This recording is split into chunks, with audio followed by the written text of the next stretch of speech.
Taktik menukar gambar sendiri pada MyKad milik individu lain secara digital bagi mendapatkan pekerjaan segelintir warga asing terbongkar menerusi serbuan ops kisar di sebuah kilang pemprosesan makanan sejuk beku di Pulau Indah, Klang semalam.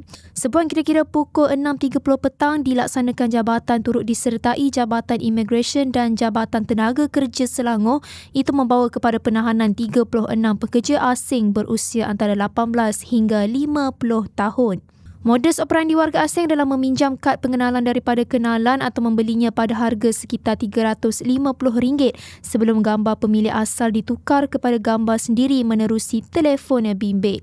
Ketua Pengarah JPN, Datuk Badur Hisham Alias berkata operasi itu dilakukan hasil risikan pihaknya selama sebulan terutama melibatkan penggunaan MyKad palsu. Jelas Badur Hisham mengguna pakai dan membawa kad pengenalan orang lain merupakan kesalahan mengikut Peraturan-Peraturan Pendaftaran Negara 1990.